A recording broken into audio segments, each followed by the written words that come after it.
première fois que j'ai rencontré Dominique, c'était à l'automne 1998. C'était tous les deux notre première visite au monastère de Mennery. Et depuis ce temps, il n'a jamais tout à fait quitté le monastère.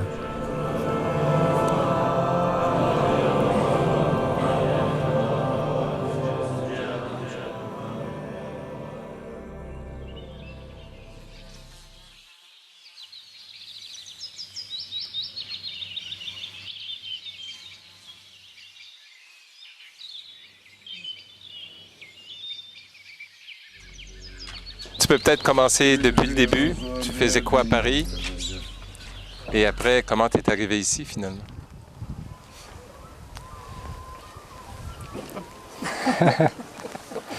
Non, je veux dire d'abord que je suis né en France. Je suis né de parents qui sont athées, qui sont enseignants. Mes grands-parents sont enseignants et donc c'est un milieu laïque. La religion, ça a été absolument... c'est proscrit à l'école en France. Et donc j'ai grandi dans ce milieu-là. J'ai fait les études supérieures de design industriel en Angleterre. Donc je parle anglais correctement. Et puis ensuite j'ai travaillé à Paris. Et à Paris, je suis beaucoup sorti, allé au cinéma, aller voir des spectacles. Je travaillais comme designer industriel. Et puis j'ai eu des compagnes. Et puis je faisais du sport. Et puis régulièrement je partais en voyage. Donc je suis allé au Népal. Et puis je suis venu en Inde. Et incidemment, quelqu'un en France m'avait dit, si tu vas dans la région de Solane, il y a un monastère ici que je connais et c'est très intéressant. Donc je suis passé ici en 1997. Et je suis resté une semaine dans un petit bâtiment qui a été détruit, là, qui était en dessous, qui était la guest house à l'époque. Et puis au bout d'une semaine, j'ai senti que j'étais arrivé au port en fait, comme un bateau, un vaisseau qui traverse des tempêtes et puis qui arrive dans une zone de calme et puis ensuite qui rentre au port. J'étais arrivé en fait. Donc ça c'est le ressenti que j'ai eu au bout d'une semaine. Et quel ressenti tu as eu? Parce que c'est pas tout le monde qui peut ressentir ça au point de changer de vie totalement. Quel a été l'appel? Non mais ça remonte à très loin, et moi je ne sais, ça remonte à ma vie précédente, à mes vies précédentes. Si on croit aux vies antérieures, hein, ça vient de plus loin, ça dépasse mon entendement en fait. Mais en tout cas, arrivé ici, j'ai senti que j'avais touché le but en fait. Donc j'ai repris mon travail parce que j'avais pris un congé sabbatique. J'ai repris mon travail à Paris et puis j'ai commencé à réciter des mantras, à pratiquer la méditation tout en travaillant à Paris. Et puis j'ai perdu mon travail. Auparavant, ma compagne m'a quitté. Et donc je me suis dit, le mieux c'est de revenir ici et de faire le point sur ce que je veux faire de ma vie avant de chercher un nouveau travail ou de faire autre chose. Voilà. Et donc je suis revenu ici à la fin 98 et puis j'ai demandé conseil au précieux abbé qui m'a dit que je devrais devenir moine. Donc j'ai réfléchi quelques jours et puis j'ai pris la décision de devenir moine. Donc ma vie a changé du jour au lendemain. Changer de vêtements, changer de nourriture, changer d'activité, tout a changé d'un jour à l'autre. Alors ce qui était inédit en fait, je pense que je suis le seul occidental en 1999 à être ordonné dans ce monastère. Donc rien n'est prévu pour les occidentaux. Il n'y a pas de cours, il n'y a rien n'est fait pour... tout est en tibétain ici.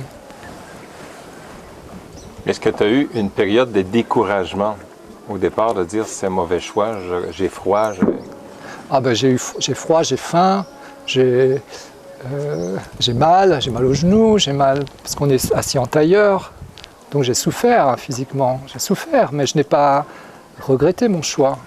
Non, je n'ai pas regretté mon choix. Non, si je regrette, c'est par moment, par frustration, parce que je n'arrive pas à avoir les enseignements que je veux. Je n'arrive pas à obtenir, je n'arrive pas à apprendre autant que je voudrais. Mais c'est aussi, c'est non seulement le milieu, mais c'est aussi moi. Ce sont mes faiblesses. Et c'est la conjonction entre le monastère et moi qui fait que je suis avec ces difficultés-là ou ces facilités-là. C'est la particularité du monastère et de moi ensemble qui font ça.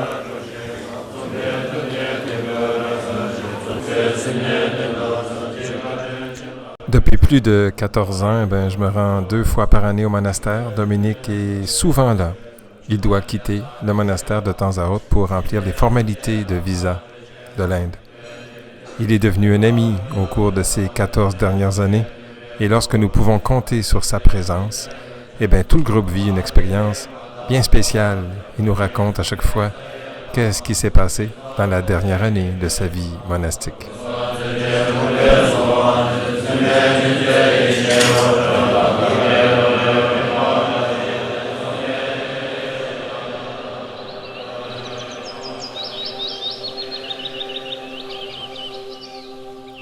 Moi, je le comprends beaucoup d'être resté là, car à chaque fois que nous allons au monastère, on y vit le lever du soleil et la magnifique tranquillité de ce lieu unique en Inde.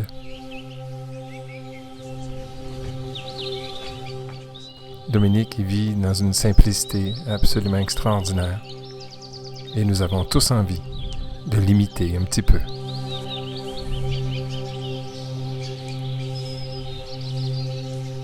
On sort de notre vie folle à Montréal, puis on arrive au monastère, puis on dit « Mais comment il fait pour rester ici à l'année? » La présence du grand maître motive beaucoup sa présence là-bas.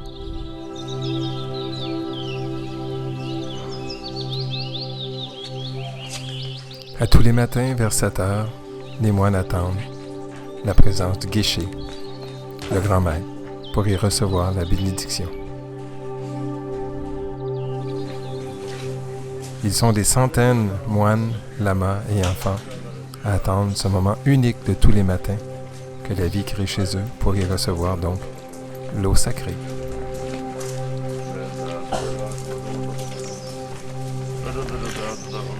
C'est souvent à ce moment-là que j'aperçois Dominique. Ah, il est là. On va pouvoir partager avec lui.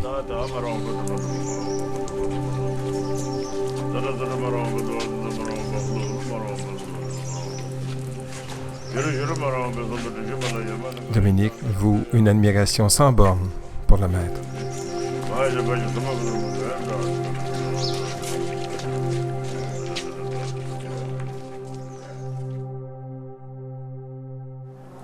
Est-ce que tu avais du succès auprès des femmes? Non. C'est une question. J'ai eu des compagnes. Est-ce que ça te manque? C'est une chose merveilleuse pour un homme d'avoir une relation avec une femme, comme pour une femme d'avoir une relation avec un homme. Donc ça, c'est quelque chose que je ne peux plus faire. Ça me manque, comme le fait de chanter, comme je chantais en chorale, ça me manque. Mais l'enjeu, ce que je vis maintenant est plus... L'enjeu est plus... C'est plus fort que ce que je regrette en fait, ou ce qui me manque. C'est une question d'équilibre. Ce que je vis en ce moment est plus fort que mon envie de retourner à vivre des choses que je vivais avant. Donc je reste dans ce que je vis maintenant. Puis si un jour, mon envie de faire les choses que je faisais avant devient plus forte que ce que je vis maintenant, eh bien je vais changer de vie. Mais c'est une question de force et d'équilibre intérieur en fait. Comme ma recherche intérieure est forte, eh bien mes désirs en fait se réduisent et puis disparaissent relativement. Tu as encore des amis à Paris? Oui, j'ai des amis à Paris. Qu'est-ce qu'ils pensent de ton choix? Certains me disent que ça me va très bien. Et puis ils voient que je suis heureux, donc surtout mes parents. Donc ils sont heureux de me voir heureux. Et puis non, j'ai une vie merveilleuse, on peut dire. J'ai une vie merveilleuse parce que j'ai une vie extrêmement remplie avant d'être moine. Et puis j'ai une vie aussi profonde et enrichissante et merveilleuse comme moine.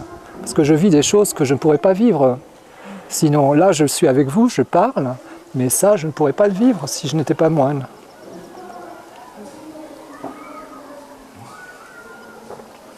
Et puis, j'aspire au bonheur, à votre bonheur, au bonheur des êtres, et ça me remplit de joie.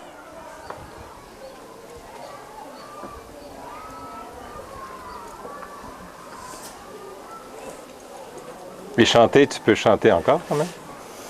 Oui, je peux chanter, mais je ne chante pas comme les Tibétains souhaiteraient que je chante. Parce que j'ai une voix aiguë de ténor. Quand je chantais en chorale, j'ai une voix de ténor. Et le monastère, dans un monastère tibétain, on prise beaucoup des voix très basses, très... Et puis moi, c'est pas ma voix, donc je ne suis pas du tout prisé ici, au niveau de la voix. Comment tu as été accueilli par les autres moines au départ et comment ça se passe 12 ans plus tard? Je pense que je me sens tout à fait à l'aise et ici intégré, mais il y a des moines avec lesquels je n'ai aucun atome crochu, et puis il y a des moines où il y a une sympathie et une compréhension au-delà des mots, même sans parler. Non, je pense qu'ils sont ils me respectent parce que je suis le seul en fait occidental ici. Et puis ils voient que je tiens dans la durée. Je ne suis pas moine. Il y a beaucoup d'occidentaux qui deviennent moines et puis au bout d'un an, 2 ans, c'est terminé. Donc avec les années, ils se rendent compte que je tiens dans la durée plus que certains moines qui sont tibétains ou népalais, qui eux ne sont plus moines maintenant, alors qu'ils étaient moines comme moi avant. Donc il y a du respect en fait.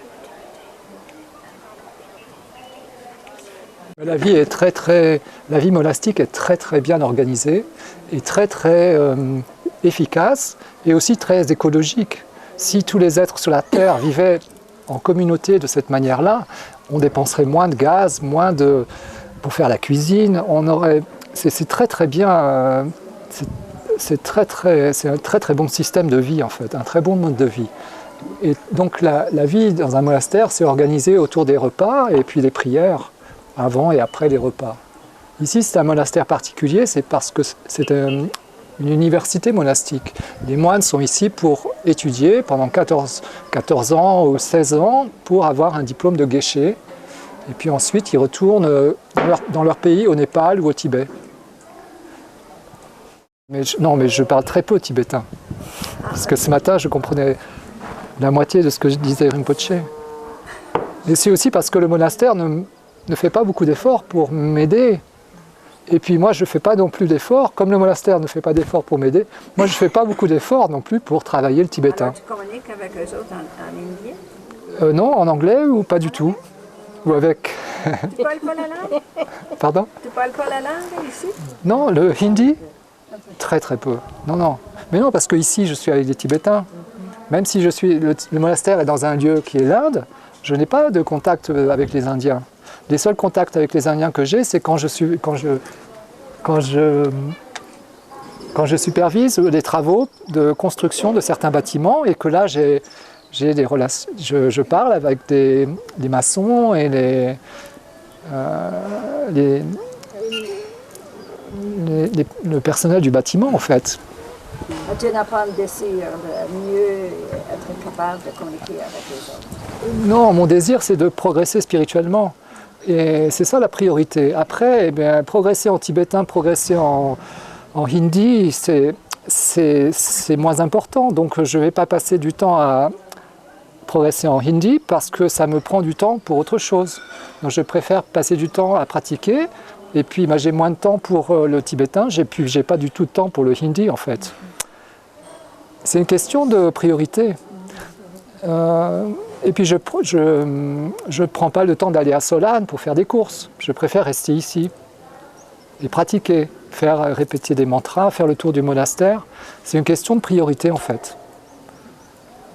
C'est aussi pour ça que les moines ont du respect pour moi, c'est parce qu'ils voient que je pratique beaucoup. Mais je dors aussi beaucoup. Je dors plus qu'eux. Il y a des moines qui sont très assidus, très travailleurs. Moi, je suis un touriste par rapport à eux. Ils apprennent des textes par cœur pendant des heures et des heures, chaque jour. Ils sont dans la cour à débattre quand il fait froid, quand il fait très chaud. Si vous ne savez pas le tibétain et tous leurs textes sont en tibétain, oui. Comment vous faites pour savoir qu'est-ce que vous lisez ou ce que ça veut dire? Je ne sais pas en fait. Ah, vous ne savez pas? Non. Mais en fait c'est normal, hein, c'est les Tibétains, les petits Népalais, quand ils arrivent ici, ils apprennent à lire et puis à réciter, mais ils ne comprennent pas ce qu'ils lisent. C'est après, au cours de leurs études, que le sens se dévoile à eux, après des années oui, mais au départ, d'études. Ils connaissent les mots. Au départ, certains ne connaissent pas les mots. Il y a des Népalais qui arrivent, qui ne parlent pas tibétain, donc qui apprennent ici. Et donc le sens ordinaire se dévoile facilement, puis après, le sens profond se dévoile plus tard, à la fin des études. Donc, si je comprends bien, comment l'enseignement vous est-elle transmis, puisque c'est plutôt une pratique de méditation, en fait? C'est une pratique de méditation et puis des pratiques d'accumulation de mantras. En fait, ça se fait. En fait, les avantages sont aussi des inconvénients. Le fait que je parle bien anglais a fait que j'ai pu suivre des enseignements par le vénérable abbé en anglais. Et donc, j'avais moins besoin du tibétain, puisque je parlais bien anglais. Mais maintenant, c'est plutôt gênant, c'est parce que mon tibétain n'a pas progressé, et donc je ne peux pas accéder au sens profond des textes que je récite. Le sens profond vient par la relation que j'ai avec Rinpoche et les enseignements que j'ai avec Rinpoche. Et puis par la pratique personnelle que j'ai. C'est ma vie, c'est le destin. Puis c'est aussi mes faiblesses, mes qualités. C'est tout ça mélangé qui font que je suis dans cette situation-là. C'est pas sur votre vie, mais tout à l'heure vous avez dit le fait de pratiquer, ça me donne beaucoup d'espoir parce que je travaille pour le bien des humains et des êtres. Mais je ne sais pas comment vous faites pour avoir de l'espoir parce que moi, il me semble que je vois que de la souffrance.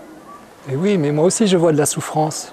Mais comme je comprends, où j'ai une certaine compréhension de la manière dont on peut sortir de la souffrance, eh bien je pense percevoir comment je peux aider les autres et comment je peux moi-même sortir de la souffrance et comment je peux aider les autres à sortir de la souffrance. Donc j'ai beaucoup d'espoir parce que je connais,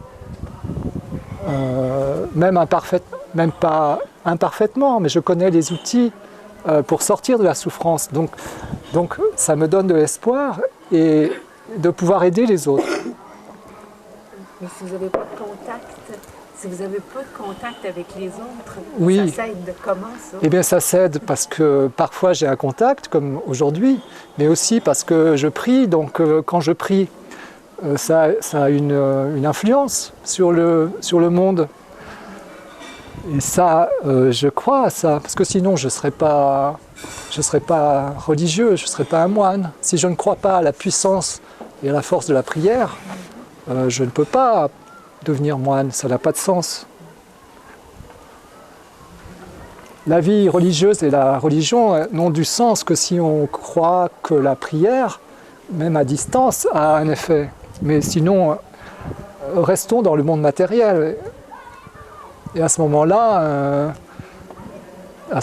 c'est plutôt des espérances qu'on voit, les souffrances des êtres.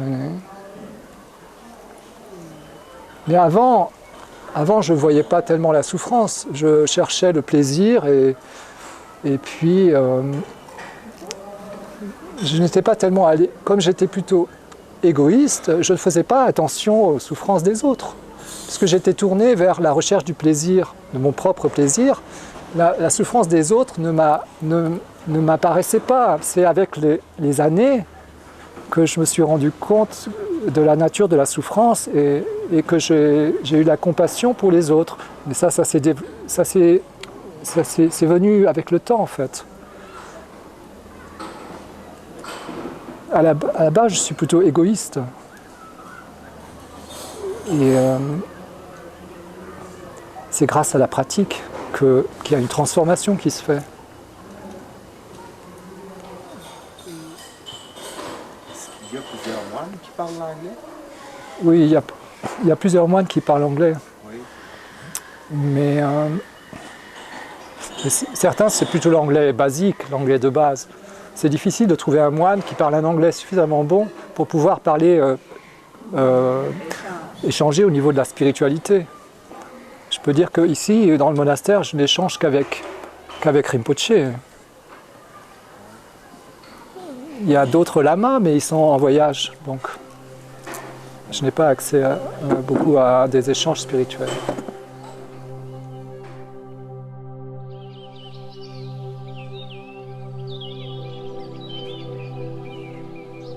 Dominique possède un appartement à Montmartre, à Paris.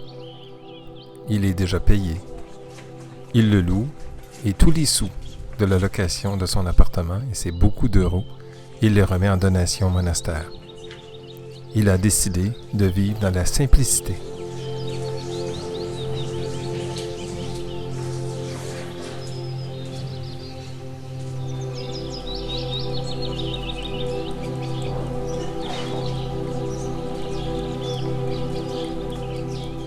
Quand je me promène sur l'autoroute des Laurentides au centre-ville de Montréal, quand j'écoute les émissions de ligne ouverte, les émissions de télé-réalité, les nouvelles, les Star Academy de ce monde, je me dis, j'aimerais tellement vivre à sa place, mais quel courage il faut pour arriver à cette simplicité, à ce renoncement à notre grande et belle Amérique.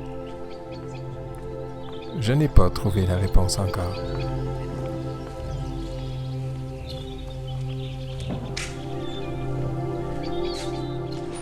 Un matin, Dominique nous a fait partager sa maison, où il vit depuis les 13 ou 14 dernières années.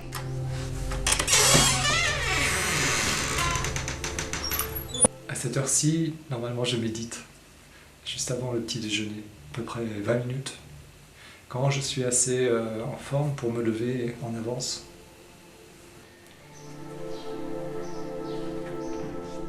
Et nous, ici, on lit les nouvelles, on lit les pages de la bourse, le cahier hors de la presse, les sports. Le Canadien, tu fais les séries.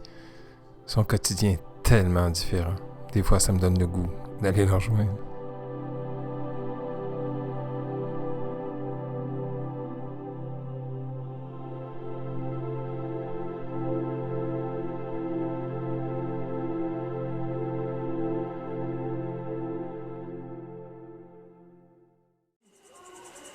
Les gens qui viennent ici à Mennery pendant 2 ou 3 jours, être témoins de ce que tu vis souvent et la plupart du temps depuis 12 ans, quel est le plus beau cadeau avec lequel ils pourraient retourner chez eux, que toi tu aimerais leur transférer? Le plus beau cadeau, ça serait de vous donner la joie de vivre et puis aussi,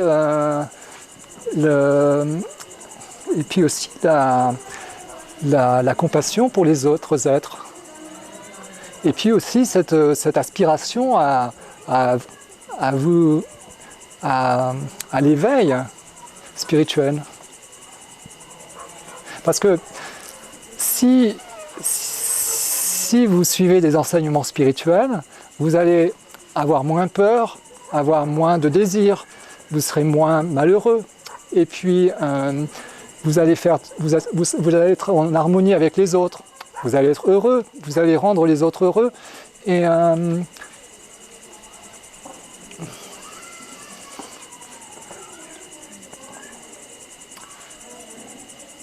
puis votre vie va avoir un sens profond.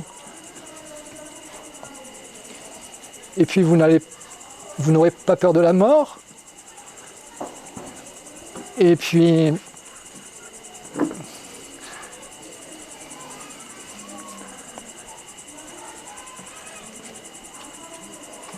vous aurez une joie immense à tout instant, malgré les circonstances, même si vous êtes malade, même si vous avez un accident, même si la mort arrive, vous aurez cette joie profonde. Jan Drung Tenzin, Dominique Troulet, merci infiniment de ta grande générosité. Je vous en prie.